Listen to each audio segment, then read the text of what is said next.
So this is the level that you'll be doing for your homework. Blind SQL injection with conditional responses. They tell you that the application uses a tracking cookie for analytics and performs a SQL query that contains the value of this cookie. And the results aren't returned. So you're going to query the database for this cookie. And if it exists, then the web application is going to say, oh, you've been here before. I'm going to give you, I'm going to say welcome back is basically what this web application is going to do.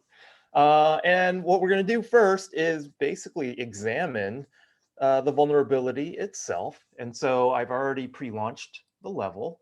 The level is here. And the very first time I visit this site, so like if I copy this, I bring open a new incognito window and I paste this thing in here, it doesn't have any cookies or anything. You'll see in the upper right, there's just a home and a my account.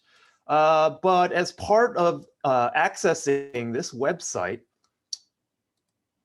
oh no, do I have that? Oh, rats. Sorry, let me do that again. New incognito window, and then I'm gonna bring up the developer tools because I actually want to show you the headers being sent. And then I'm gonna go to this site. Okay, and if you look, again, this site, let me see here, make it bigger. This site has, in the upper right, there's basically home and my account. If I go into the network and where are my network? Wait, uh-oh, did not show up. Oh, wait, there it is. Okay, this is the request for the document. And as part of the response header, you can see there's a set cookie that gives you a tracking ID. So this is the first step, is figuring out the name of the cookie that is being used to track and has this vulnerability in it. And so that's what it is. And as a result of doing these two set cookies, if you go to your application and you look at your cookies for this site, which is here, you can see that the tracking cookie has been set as well as the session cookie. Okay, if I now reload this page, so I'm gonna reload this page. You can see that the welcome back message has been given to you, and this is your bit of information. And so because you have that cookie set, this is going to give you a welcome back. If I inspect this element, you can see that there's a div. Where's this welcome back div? Hang on a second. Let me right-click the welcome back and then inspect that. You can see that there's a div that's got the welcome back string in it.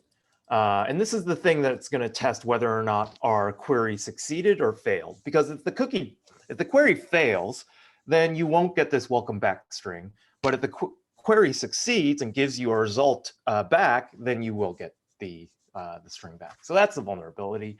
I can actually go into the application itself, and I can basically tamper with this cookie. So I'm going to edit the value, and I'm going to see, well, maybe I'll try and inject a single quote. So I change the cookie, and if this breaks the query, when I do the reload, you'll see that the welcome back disappears.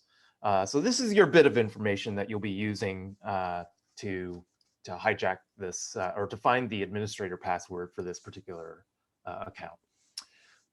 So I think that's all I have to show you on the actual level itself. Is this particular cookie is the one that you need to tamper with to get your queries to and from. I'm now going to show you an initial program that interacts with this thing. And that's what this, the first program I'm going to show you is going to do. And so with this query, I want to inject an arbitrary SQL command as part of this cookie. And so what I have implemented is a try query function. It spits out what you're going to add to the query. And then I am going to use the tracking ID cookie to inject it. Now, one of the things, because you're injecting it into the HTTP headers, Any query that you're going to send in has to be URL encoded. Now, Python requests will do this for you if it's actually in a URL.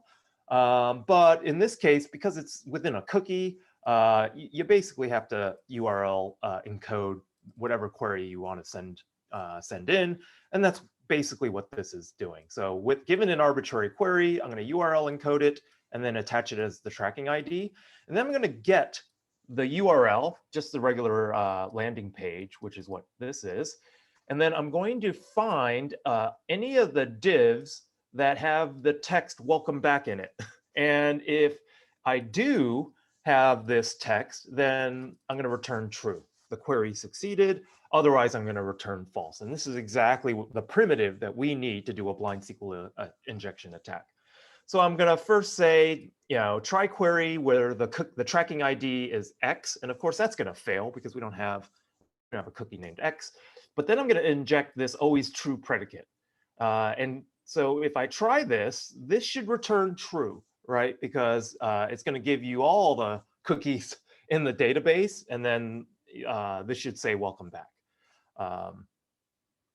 So I actually do need, so the reason why both of these are being done, so the difference between the second one and the third one is whether or not I use a single quote or a double quote, because I actually don't know which one of the two will break syntax. The results of this program will let me know. So I'm gonna, oh wait, I have to actually get the website over there. So that's what I'll do.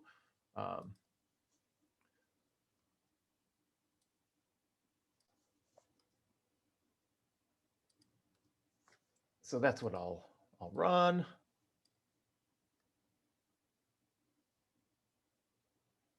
So we can see that this is the single quote is the character that breaks syntax in this case. Do it a little bigger. All right, so that's the first program. Now we're going to do something, we want more than that. We're actually going after the administrator's password. So we're actually given the fact that there's an administrator account. The next program is to try and figure out what is the length of the administrator's password. So that's what this program is going to do. So I'll get this here and I'll walk through this source code. So in this program, you can see, again, I have the try query. So that's unchanged. And then what I'm going to do, I'm going to test how long this thing is going to take to find the length of the administrator password. What I'm going to do is, again, I'm going to break syntax here. And then I'm going to do a union select username from users where the username is administrator. And I'm going to test to see whether the length of the administrator's password is a particular number. And then I'm going to terminate the SQL query. And I'm going to send this query in, and it's going to succeed if this, because it's doing a union, it's going to succeed if this is actually true. And so you're kind of inferring that there's only one column in this union because there's only one cookie field. So that's implicit. I didn't have to actually find the number of columns. Well, you do, but it's just assumed. Okay, and so what this loop does is that it tries this query and then it just increments the length by 1 until it finds something that matches. Once it finds something that matches, you know the password length. So that's what we're going to do next.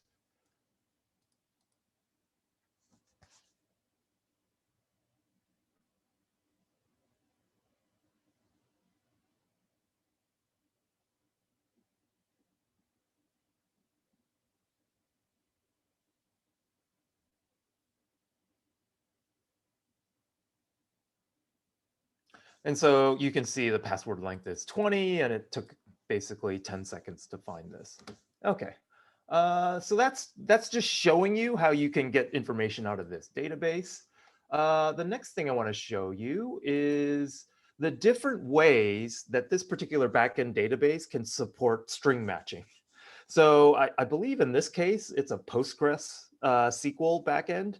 And if you go and look into the documentation of Postgres, there's all sorts of facilities for doing string matches. So in particular, it supports regex. It supports this thing called similar to, which I didn't cover in the in the lecture, but I'll go through when we get to this code.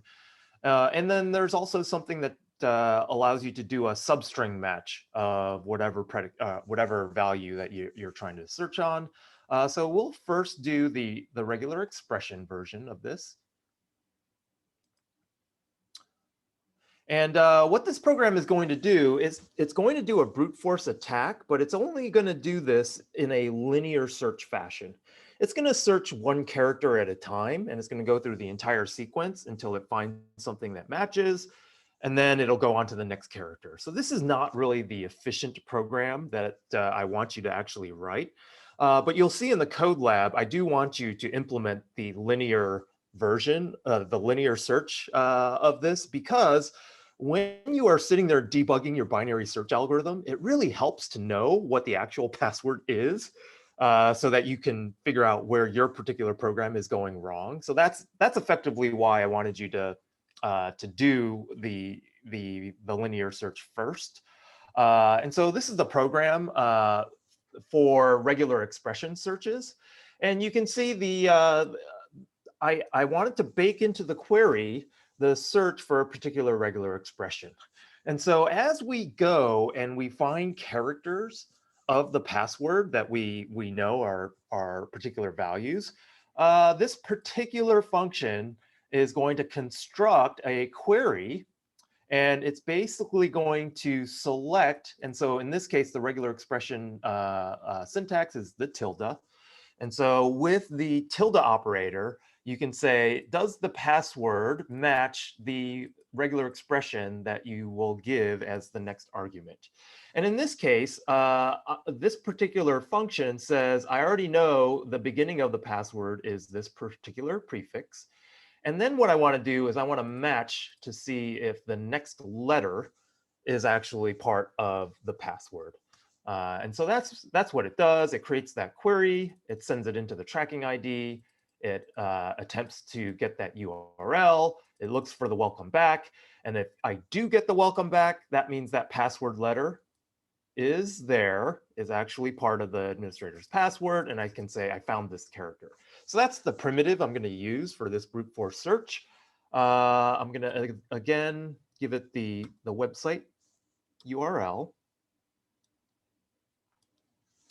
I'm going to, they tell you in this level that the password for the administrator is the lowercase letters followed by the numbers. And then what I'm going to do, this is the loop for figuring out what the password is. And you'll note that you don't need to find the password length because you're going to just do this in line with the regular expression to get the exact match. And so what I'll do is, as I figure out what prefixes are, I can actually test to see if that prefix is the exact match. And the way I'm going to do this is to append the dollar. So in a regular expression, the hat says the beginning of the string, the dollar says the end of the string. So when I do hat prefix dollar, that's an exact match in a regex for that particular string. And that's basically what I'm going to do. I test that to see if that prefix is the exact prefix. And if it is, I've found the password. So I'm going to break out of this while loop. And I'm going to say that I'm going to declare the password to be that prefix and then exit the program. If it is the case, if this doesn't give me true, then what I'm going to do is for every letter in this particular subset of characters, I am going to check to see if this matches. I've have the prefix. I'm trying individual letters in the start alpha, and I'm getting that URL with that. And if I do return true, that means I can add a letter to this prefix and then continue to the next letter and see if, well, first of all, if the prefix is exact, or I can continue on to get the next thing. So I'm going to run this. And this is what you would have if you want to start your level by figuring out what the password is, and then find the password with your binary search.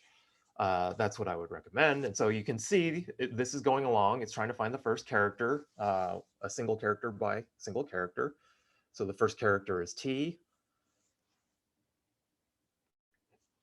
I'm going to do several just because I want to show you other regular expression matches.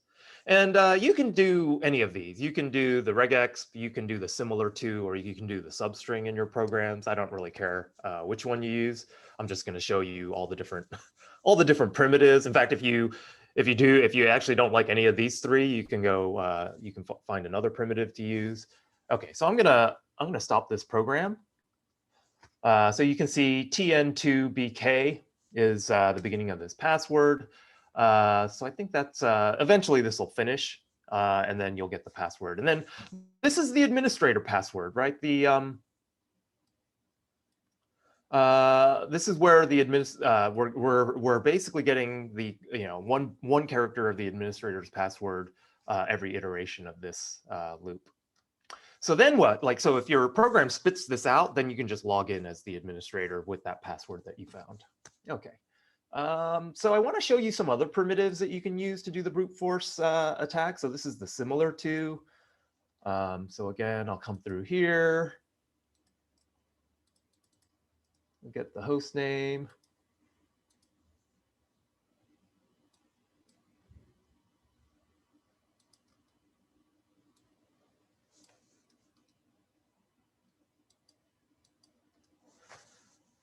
Okay, so the test function is a little bit different with similar to. So similar to is by default, it doesn't have the hat character.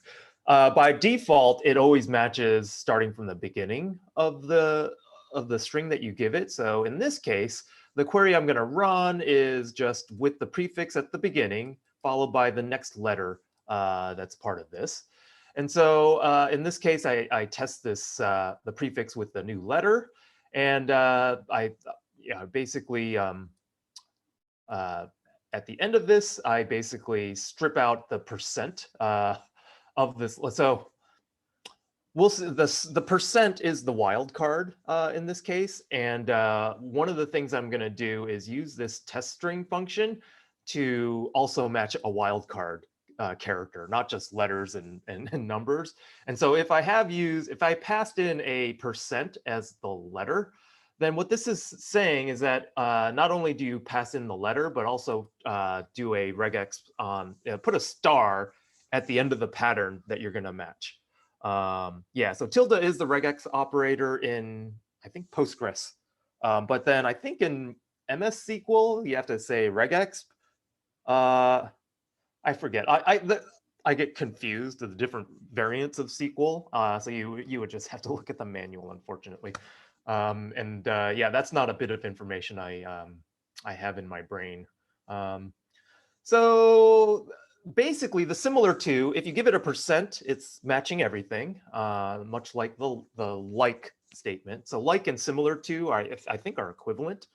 And then this is the loop. I basically test to see if that prefix is exactly going to match. So in this case, I say there are no letters supplied. And when I do this, then this is basically just going to match the prefix, and that's an exact match in the similar to thing. So this is basically the check at the beginning of the previous program as well. And then what I'm going to do is for letter in start alpha, I'm going to test each one of these letters. And if I do end up with something that is true, and note, I'm implicitly attaching the percent to every letter that I pass in this test string, because I need to match the next character and then the wild card in this case. So that's what I'm going to do, is test that string, and then if I'm okay, I add a letter to the prefix, and then I try and do the exact match again, and so on. Okay, so let me run that and show you that this thing should give you the exact same results. It was like T2 something or other, DNK.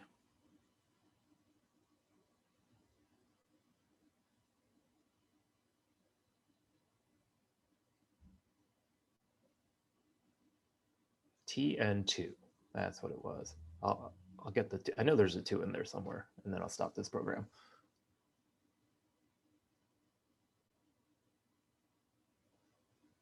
All right.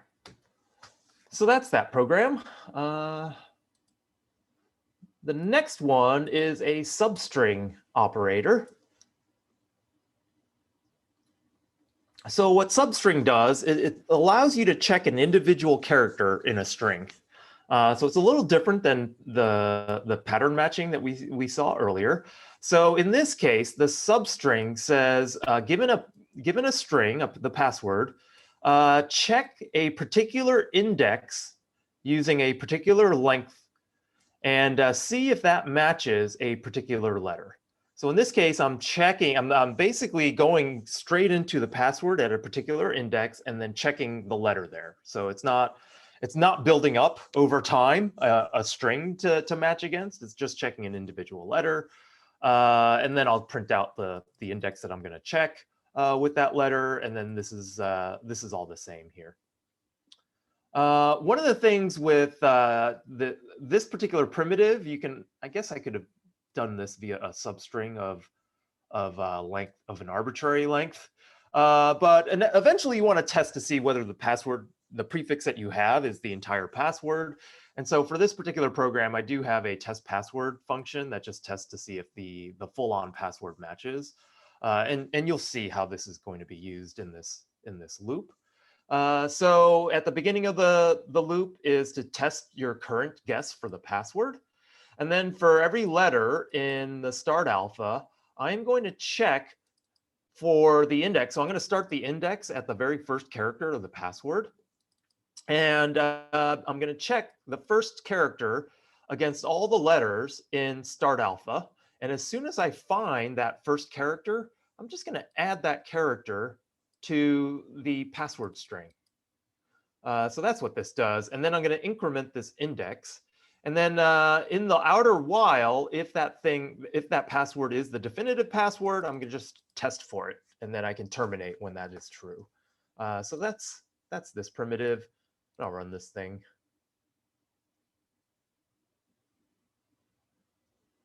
Oh, what did I? Oh, I did not give it the right URL.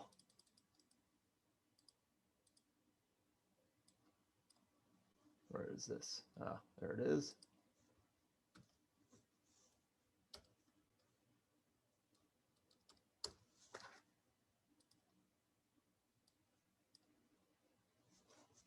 This is testing the first index.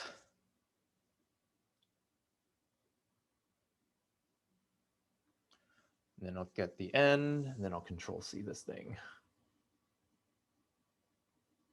Okay, so that works. And then you can get the administrator password on that. So eventually, though, you want to do range searches, right? Like we want to actually specify ranges of characters to match on, because the amount of information I'm getting per query here is just one character at a time, and I want to be able to do a little bit more than that. So the next program I'm going to show you is the use of ranges to do queries on the back end. And we already know it's TN2 something or other. So we can actually do some range searches here that target the actual password that we know. So I'm going to do this. Okay, so this test regex is going to, I can basically send it some kind of regular expression as the prefix. So I'm just going to send you the raw regular expression. And then, well, this is for the regex. So again, I'm using the regex operator to give you a prefix. I'm going to test the similar to operator, so an arbitrary prefix.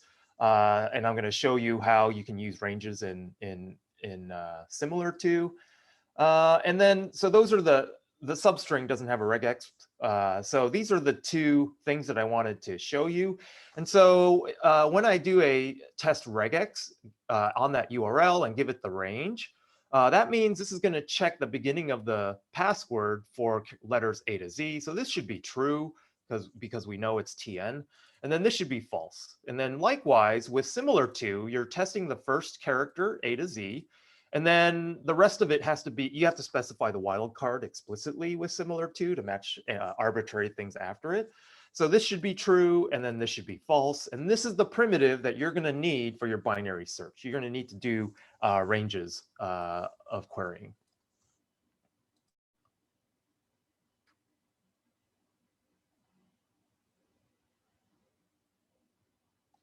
And so both of these, because it's a little t, both of these two return true.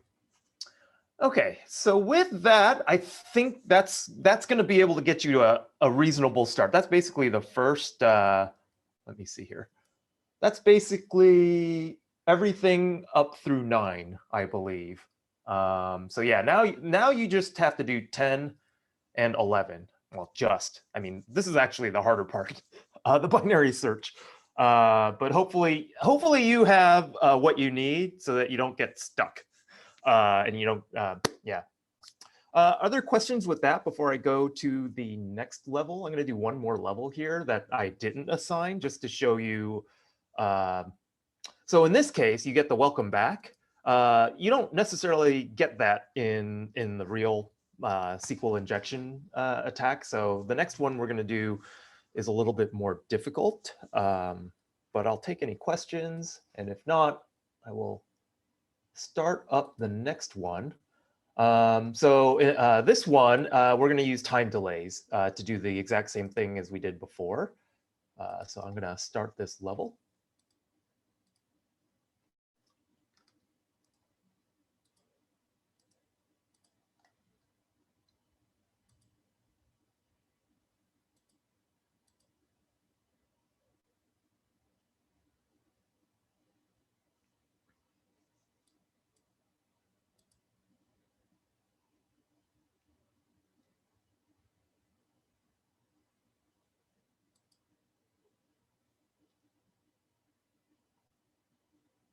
Oh, maybe it doesn't like me because I didn't solve the other level. Oh, no, it likes me. Excellent. Phew. So this is a blind SQL injection with time delays. Again, I'm going to inspect this page and go into the application. Well, first, what I'm going to do is I'm going to reload this. And you can see the tracking cookie is now hidden, right? Like I don't use the welcome back to indicate whether or not I've seen you before anymore. I'm just going to use this. This is how the web works these days. I'm just going to use this tracking cookie to just silently monitor you and violate your privacy. Well, this site is actually. And so if it does have an injection vulnerability, you won't see the results in the output directly. So that's what we have here. You don't have the welcome back. And if you look at the cookies, you still have the tracking ID with this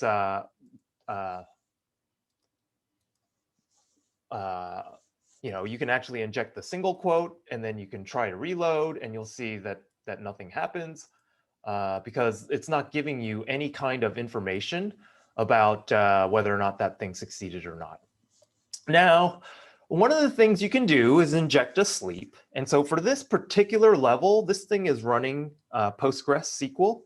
And the way you would do this, and this is given to you, the way you would do this is to set up a double OR and then execute a PG sleep of like 5, for example. And then I believe it's --. And then you can reload this thing. And this thing is going to wait 5 seconds and then give you the result back. So this is your information channel for this particular level. I'm going to inject a sleep, and so that was deterministic. But I could apply a condition on that sleep, and then be like the condition being the password, the regular expression stuff on the password. And then it's going to take a little longer because I have to wait like, well, in this case, what was it, 5 seconds each time.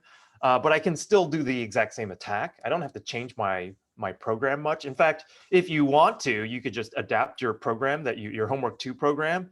You could adapt it to this thing really easily and then solve this level as well. If you like solving levels. So I'm going to go through some programs that will attack this thing.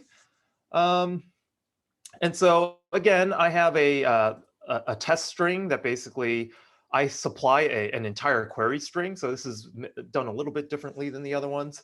And then what I'm going to do is I'm going to figure out the elapsed time that has elapsed for this particular request. And this is going to measure whether or not the delay has occurred or not. So let me copy this level.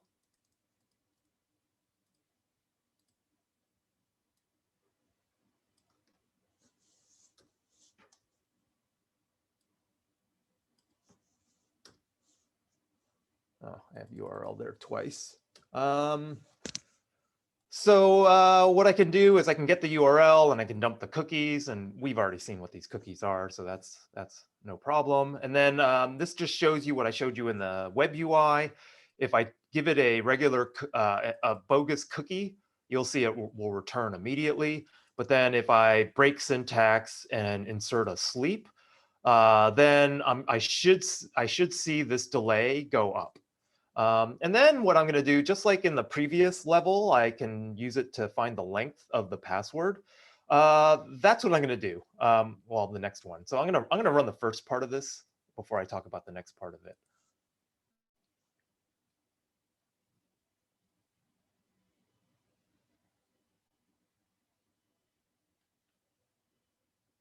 And so you can see the initial one completed in half a second.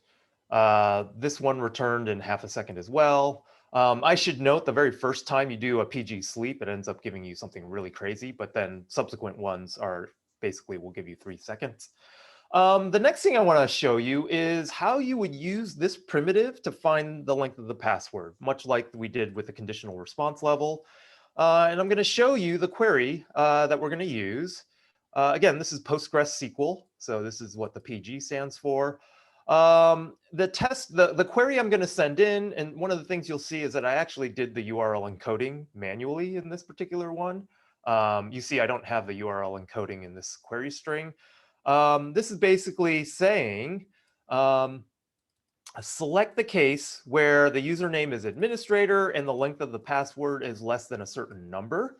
And then I'm going to increase this number from 1 to 25. And then if this thing is true, then I'm going to sleep 3 seconds. Otherwise, I'm going to continue immediately. And so this will give me, this will return immediately until it hits the length of the password.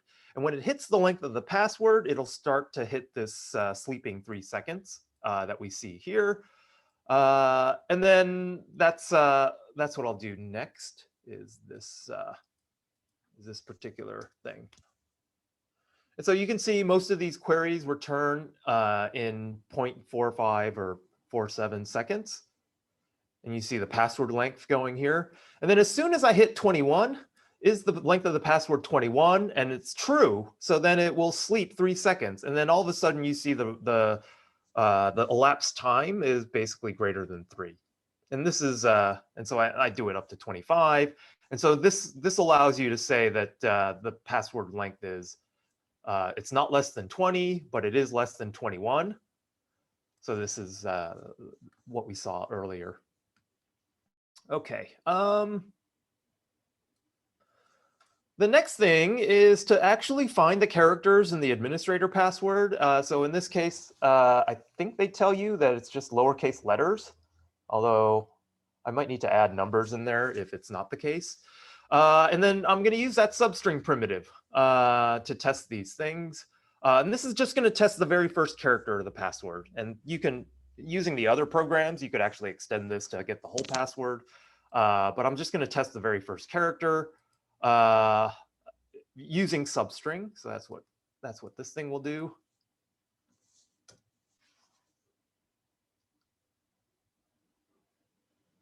And you can see the numbers go by for the delay. And so it pauses on T. So you can see it was, sorry, where is it? It's scrolling too fast. Right here. This gave me 3.44 seconds. So then I know the first letter of the, wow, that's a coincidence. It's also T. Okay. So that is that. And then we can do the exact same thing using the regex. So again, the tilde, the hat, and then the letter in this case. So that's what the next thing will do. And again, this should show you the exact same thing that this thing did.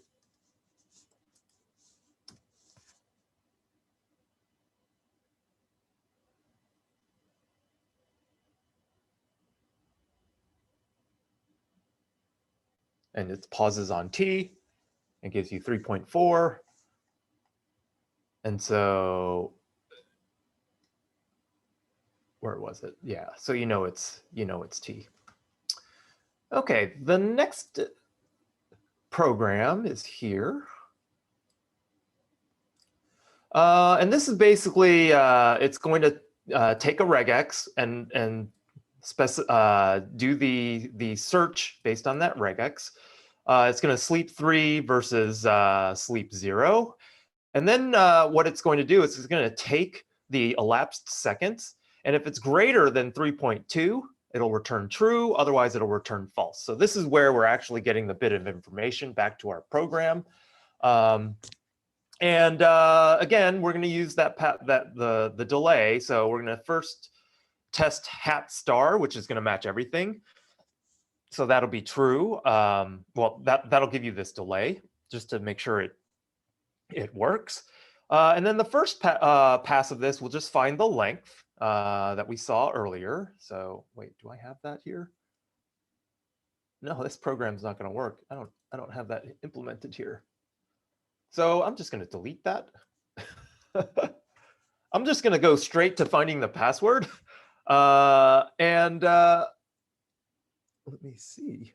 Does this program actually work? I don't think I ever, you know what? I never finished this program.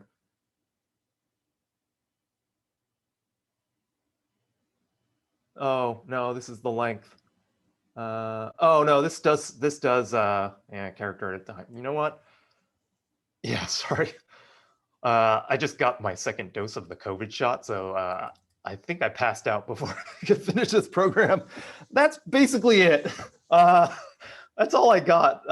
Yeah, didn't quite finish that one. Maybe I'll go. You know what? I'll finish this thing and I'll record something. I have finished my program, and there's 2 of you here, so I don't know if you're listening or not, but I'm going to walk through this program as intended. This is the program that detects both the length of the password and will incrementally search for the password value 1 character at a time. So you see defined the find length is here. And so like before, I check to see if the length of the password is less than the number. And if it is, then I sleep 3 seconds. Otherwise, I just continue immediately. And so the very first time this actually is true is when the number is 1 more than the length of the actual password. And so once I have that, I will then return the length as number -1. So that's basically what this is going to do.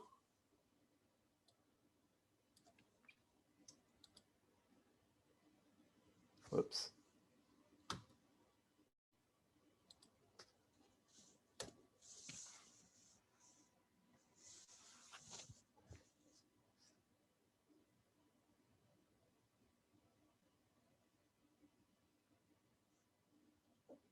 All right, so the length is 20, as we saw before.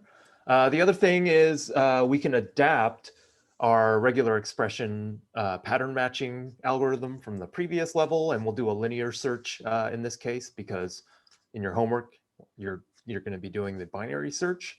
So in this case, this is basically the same logic as before, where you're testing, well, the only difference is that you start with this prefix, this hat, and then you test against hat dollar as the first thing. And then obviously this is going to fail. But as soon as the prefix matches the exact password, then you'll see that this will return that prefix, which is the password. And then for each letter in the start alpha, you can see that this is going to test that URL, the prefix, and the letter. And then if this thing is true, meaning that it delays 3 seconds, then you add that letter to the prefix. So this is the actual test string code. And you can see this is as before. It's testing the password as a regular expression that begins with that prefix and then tries the next letter. And then if the letter matches, then you sleep 3 seconds. And if you sleep 3 seconds, then you return true. Okay, so that's the next part of this thing.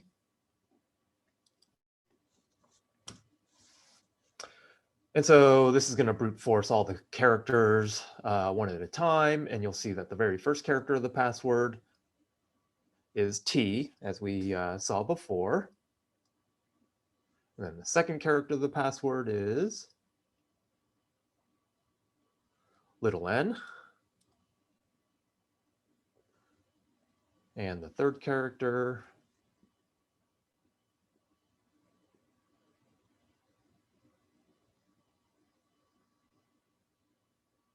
is the number 2, and so on. All right, so that is all I'm going to do for this level. I'll catch you all later.